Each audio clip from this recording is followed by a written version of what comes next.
નમસ્કાર મિત્રો, દેશ અને દુનિયાના સુપરફાસ્ટ સમાચારમાં તમારું સ્વાગત છે। ડીસામાં સર્વે દરમિયાન હુમલો। બનાસકાંઠાના ડીસામાં સર્વે દરમિયાન હુમલો થયો હોવાની ઘટના સામે આવી છે। નવા ડીપી રોડના સર્વે દરમિયાન ટીમ ઉપર કેટલાક ખેડૂતો દ્વારા હુમલો કરવામાં આવ્યો। કેટલાક અધિકારીઓ આ હુમલામાં ઘાયલ થયા હતા, જેમને સારવાર અર્થે હોસ્પિટલમાં ખસેડવામાં આવ્યા છે। મળતી માહિતી મુજબ ખેડૂતોના વિરોધ વચ્ચે કામગીરી કરતા હુમલો કરવામાં આવ્યો હતો। ડીસા પોલીસે ઘટના સ્થળે પહોંચીને આગળની તપાસ હાથ ધરી છે। મિત્રો, અન્ય મહત્વના સમાચારની વાત કરીએ તો MS ધોનીએ પરિવાર સાથે દેરોઈ માતાને મંદિરે પૂજા કરી। મહેન્દ્રસિંહ ધોની તેમની પત્ની સાક્ષી અને પુત્રી જીવા સાથે દેરોઈ માતાના દરબારમાં પહોંચ્યા હતા। બુંદુના ડીએસપી ઓમપ્રકાશ અને SDM કિસ્તો કુમાર બેસરાએ તેમના પર ચૂનરી પહેરાવીને તેમનું સ્વાગત કર્યું હતું। તેમનું સ્વાગત કરવા માટે પણ નગાડા ઢોલ વગાડવામાં આવ્યા હતા। તેમણે વિધિ મુજબ દેરોઈ માતાજીની પૂજા કરી અને ભક્ત મનોજ પાંડેએ જણાવ્યું કે ધોની ક્યારે માતાના આશીર્વાદ લેવાનું ભૂલતા નથી।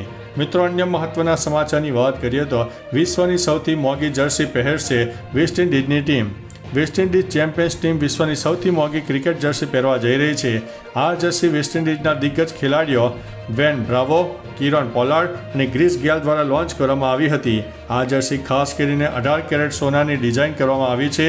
વેસ્ટ ઇન્ડિઝ ચેમ્પિયન ટીમ 18 જુલાઈથી શરૂ થનારી વર્લ્ડ ચેમ્પિયનશિપ ઓફ લીજેન્ડ ટુર્નામેન્ટમાં આ જર્સી પહેરેલી જોવા મળશે અને જર્સીની કિંમત 3 લાખ રૂપિયા છે। મિત્રો, અન્ય મહત્વના સમાચારની વાત કરીએ તો મહેસાણા વિમાન ક્રેશનો રિપોર્ટ આવી ગયો। ઉત્તરકાશીમાં હેલિકોપ્ટર ક્રેશ અને ગુજરાતના મહેસાણામાં વિમાન અકસ્માતનો રિપોર્ટ આવી ગયો છે।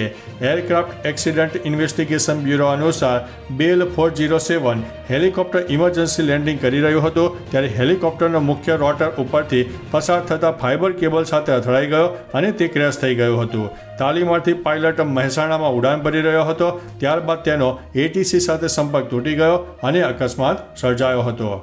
મિત્રો, અન્ય મહત્વના સમાચારની વાત કરીએ તો આતંકવાદી હુમલો, 2 ભારતીયોના થયા છે મોત। દક્ષિણ પશ્ચિમ નાઇજરના ડોસો ક્ષેત્રમાં એક આતંકવાદી હુમલો થયો છે। આ હુમલામાં 2 ભારતીયોના મોત થયા છે અને એકનું અપહરણ કરવામાં આવ્યું છે। ભારતીય દૂતાવાસે આ માહિતી આપી હતી। જણાવવામાં આવ્યું છે કે ડોસોમાં એક બાંધકામ સ્થળની રક્ષા કરી રહેલી સેનાની ટુકડી ઉપર અજાણ્યા બંદૂકધારીઓ હુમલો કર્યો હતો। આમાં ત્યાં કામ કરતા 2 ભારતીયોના મોત થયા છે અને હાલમાં સૈનિકો સર્ચ ઓપરેશન પણ ચલાવી રહ્યા છે। મિત્રો, અન્ય મહત્વના સમાચારની વાત કરીએ તો 128 તાલુકામાં વરસાદ, સૌથી વધુ દાંતામાં 4.5 ઇંચ વરસાદ ખાબકી ગયો છે। ગુજરાતના 128 તાલુકામાં ધોધમાર વરસાદ ખાબક્યો છે, જેમાં દાંતામાં સૌથી વધુ 4.5 ઇંચ વરસાદ નોંધાયો છે। બનાસકાંઠા, મહેસાણા અને દેવભૂમિ દ્વારકામાં ભારે વરસાદથી રસ્તાઓ પાણીમાં ગરકાવ થઈ ગયા છે। કેટલીક હોસ્પિટલમાં પણ પાણી ઘૂસી ગયા છે। બનાસકાંઠાના લાખણી અને દાંતામાં પાણી ભરાવા જેવી પરિસ્થિતિ સર્જાઈ હતી। લાખણીમાં સતત વરસાદના કારણે નીચાણવાળા વિસ્તારોમાં પાણીમાં ગરકાવ થઈ ગયા છે। મિત્રો, અન્ય મહત્વના સમાચારની વાત કરીએ તો અંજારમાં પાલિકાની બુદ્ધિનું પ્રદર્શન। કચ્છના અંજારમાં પાલિકાની બુદ્ધિનું પ્રદર્શન જોવા મળ્યું હતું। અંજારમાં વરસાદી પાણી ભરેલા ખાડામાં રોડ રિપેરિંગની કામગીરી શરૂ થઈ। માર્ગ અને મકાન વિભાગ દ્વારા અંજાર નવી કોટ પાસેના રોડ પર પડેલા ખાડામાં ડામર નાખવાની કામગીરી શરૂ કરતા અનેક તર્ક વિતર્ક પણ જોવા મળ્યા છે। ખાડામાંથી પાણી હટાવ્યા વગર જ ડામર પાથરવાનું શરૂ કર્યું અને પાલિકાની આ દેખાડા કરવાની કામગીરીનો વિરોધ કરવામાં આવ્યો હતો। મિત્રો, અન્ય મહત્વના સમાચારની વાત કરીએ તો ઇકો ફ્રેન્ડલી બેગમાં મળશે દૂધ। પ્લાસ્ટિક કચરાનો નિકાલ કરવા માટે કર્ણાટક મિલ્ક ફેડરેશન દ્વારા નંદિની બ્રાન્ડના દૂધને પ્લાસ્ટિક બેગને બદલે પર્યાવરણને અનુકૂળ પેકેટમાં પેક કરવાનો નિર્ણય લેવામાં આવ્યો છે। આ ઓર્ગેનિક પેકેટ 90 દિવસમાં ખાતરમાં ફેરવાઈ જશે। આ પેકેટ મકાઈના સ્ટાર્ચ, શેરડી અને અન્ય છોડ આધારિત સામગ્રીમાંથી બનાવવામાં આવે છે। આ પાયલોટ પ્રોજેક્ટ બેંગ્લોરમાં શરૂ થયો છે અને આનાથી દૂધની ગુણવત્તા ઉપર કોઈ ફેર નથી પડવાનો। મિત્રો, અન્ય મહત્વના સમાચારની વાત કરીએ તો ઈરાનમાં 5.6ની તીવ્રતાનો આવ્યો છે ભૂકંપ। ઈરાનમાં વહેલી સવારે ભૂકંપના જોરદાર આંચકા અનુભવાયા હતા। ભૂકંપની તીવ્રતા રિક્ટર સ્કેલ ઉપર 5.6ની માપવામાં આવી હતી। હજુ સુધી કોઈ જાનમાલની નુકસાનીના સમાચાર નથી મળ્યા। શનિવારે રાત્રે અફઘાનિસ્તાનમાં ભૂકંપના 2 આંચકા અનુભવાયા હતા। રિક્ટર સ્કેલ ઉપર તેની તીવ્રતા 4.0ની માપવામાં આવી છે। મિત્રો, અન્ય મહત્વના સમાચારની વાત કરીએ તો પ્લેન ક્રેશમાં અમેરિકી મીડિયા પર ભડકી છે US agency. Ahmedabad plane crash મામલે પ્રારંભિક તપાસ બાદ પાયલટ પરના મીડિયા રિપોર્ટ પર US agency national transport safety બોર્ડના અધ્યક્ષે નારાજગી વ્યક્ત કરી છે. તેમણે આવા રિપોર્ટ્સને ઉતાવળ્યા અને અટકળો આધારિત ગણાવ્યા છે. NTSBએ સ્પષ્ટ કર્યું છે કે જ્યાં સુધી અંતિમ રિપોર્ટ ન આવે ત્યાં સુધી કોઈ નિષ્કર્ષ ઉપર પહોંચવું ઉતાવળભર્યું છે. તપાસ ચાલુ હોવાથી ધીરજ રાખવા અપીલ કરી છે. મિત્રો, અન્ય મહત્વના સમાચારની વાત કરીએ તો મેમો કૌભાંડ. APK ફાઇલ મોકલીને 7.23 લાખ ખંખેર્યા. સાયબર ગઠિયાએ નવો કિમિયો અપનાવ્યો છે. RTO ચલણના નામે APK ફાઇલ મોકલીને બોપલ અને ગુમાલી મહિલાને મોબાઈલ હેક કર્યો હતો. મહિલા ચલણ સમજીને ફાઇલ ડાઉનલોડ કરતા ફોન હેક થઈ ગયો અને ગઠિયાએ OTP દ્વારા બેંકનો પિન બદલીને 7.23 લાખ રૂપિયા પડાવી લીધા હતા. આ ફ્રોડ WhatsApp DP પર RTO લોગો રાખીને કરાયો હતો. સાયબર ગઠિયાઓ આ જ રીતે અન્ય લોકો પાસેથી પણ પૈસા પડાવી રહ્યા હતા. મિત્રો, અન્ય મહત્વના સમાચારની વાત કરીએ તો સૌરાષ્ટ્રના સૌથી મોટા લોકમેળો રાઇડ સાથે યોજાશે મેળો.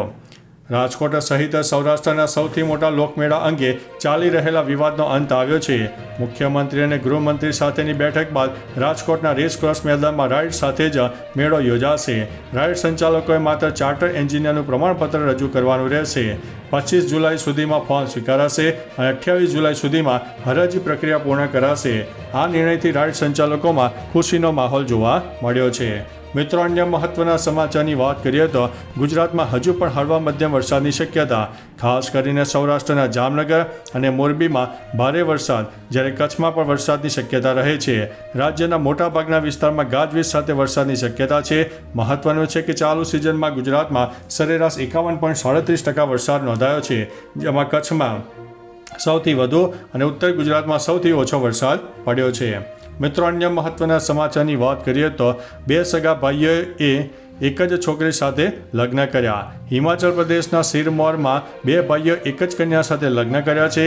આ લગ્ન ત્રણેયની સંમતિથી થયા છે. લગ્નનો વિડીયો સોશિયલ મીડિયામાં વાયરલ થયો છે અને પાંડવ યુગની પરંપરાની ચર્ચાઓ પણ સામાન્ય લોકોમાં થઈ રહી છે. હિમાચલના સિરમૌર, કિન્નૌર અને ઉત્તરાખંડના જૈસર બાવર જેવા વિસ્તારોમાં બહુપતિત્વ પ્રચલિત થઈ રહ્યું છે. મિત્રો, અન્ય મહત્વના સમાચારની વાત કરીએ તો ગુજરાતમાં મેઘમહેર. 24 કલાકમાં 174 તાલુકામાં વરસાદ. છેલ્લા 24 કલાકમાં ગુજરાતના 174 તાલુકામાં વરસાદ નોંધાયો છે, જેમાં બનાસકાંઠાના દાંતા અને પોરબંદરના રાણાવાવમાં સૌથી વધુ 4.5 ઇંચ વરસાદ પડ્યો છે. આ ઉપરાંત લાખાણી, અમીરગઢ અને પાલનપુરમાં પણ 2 ઇંચથી વધુ વરસાદ પડ્યો છે. રાજ્યના 28 તાલુકામાં 1 ઇંચથી વધુ વરસાદ નોંધાતા ખેડૂતો અને જનતામાં ખુશીનો માહોલ જોવા મળ્યો છે. તો ચાલો મિત્રો, ફરીથી દેશ અને દુનિયાના સુપરફાસ્ટ સમાચાર લઈને મળતા રહીશું. ત્યાં સુધી અમને રજા આપશો. નમસ્તે.